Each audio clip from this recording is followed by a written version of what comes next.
cheap gaming laptops that look good on paper often turn into a nightmare once you fire them up for a real session. The screen flickers, the fans scream, and the battery dies before you finish a single level. I've seen too many friends regret that impulse buy of a budget machine only to end up returning it or plugging it into the wall forever. So the question is, does the Acer Aspire Creator 14-inch with its high-end Intel Ultra 9 and 32GB of RAM actually feel like a smarter purchase? Or is it just another flash-in-the-pan hype? Link is in the description if you want to check the product details on Amazon. First off, the most obvious draw here is the 14-inch IPS touchscreen with a 1920x1200 panel.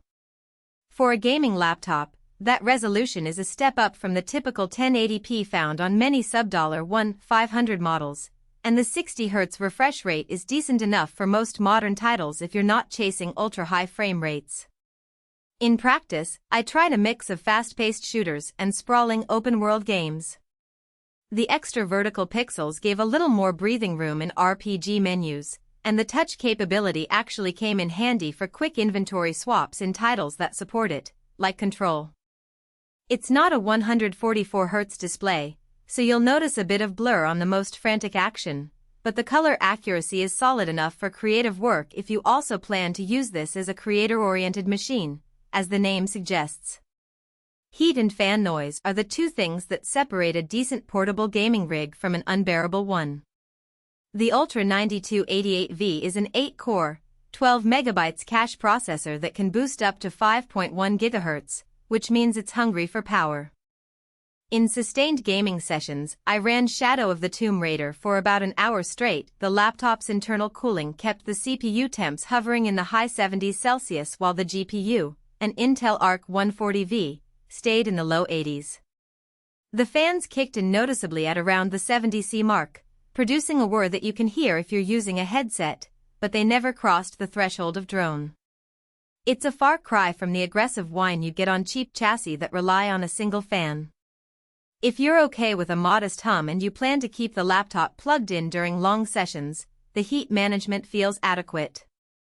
Keyboard feel is another real-world factor that often gets glossed over in spec sheets. The Acer sports a backlit keyboard with decent travel, roughly 1.5 mm, and the keys are slightly concave, which helps with precision in fast-paced games. The WASD cluster feels a bit softer than a mechanical switch, but the overall feedback is satisfying enough for both gaming and long typing sessions, like drafting scripts or code. One downside is the lack of a dedicated macro row. Power users who rely on programmable keys for MMOs might find that limiting. Battery life on a gaming laptop is always a compromise. The 4-cell 65Wh battery here gives you about 4 to 5 hours of mixed usage, web browsing, a few YouTube videos, light gaming. When you crank up a graphically intensive game, you're looking at 1.5 to 2 hours before the charger becomes essential. That's pretty standard for a device packing a 140W graphics chip and a high-performance CPU, but it does mean you can't expect marathon gaming on the go without a power brick in tow. The upside is the inclusion of a 65W USB-C power input, so you can charge it from a compatible laptop charger or power bank if you're traveling light. Port selection is surprisingly generous for a 14-inch chassis. 2 Thunderbolt 4 ports give you the ability to connect an external GPU, a fast external SSD, or a 4K monitor without needing adapters. There's also an HDMI output, a headphone/mic combo, and the bundled DockStorm portable USB hub, which adds a few extra USB-A ports and a card reader. In my day-to-day workflow, I hook the laptop up to a 27-inch 4K monitor via Thunderbolt for a dual-screen setup at home, and the transition is seamless. The hub is handy when I need to plug in a USB-C mouse, a USB-A flash drive, and a wired Ethernet cable during a LAN party. Now, let's talk money. The Aspire Creator 14 lands in the $1,700 $1,800 range, depending on the retailer.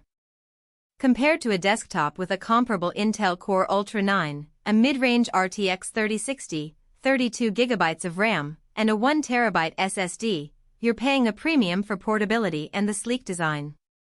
If you already have a decent desktop for gaming and you're just looking for a secondary machine for travel or quick creative work, you might feel the price pinch. However, for users who need both gaming performance and a workstation in a single, travel-ready package, the value proposition sharpens.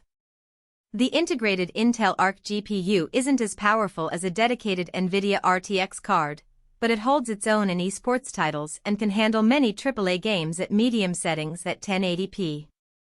If you're chasing 4K or ray-traced performance, you'll hit the ceiling quickly. Who should buy this?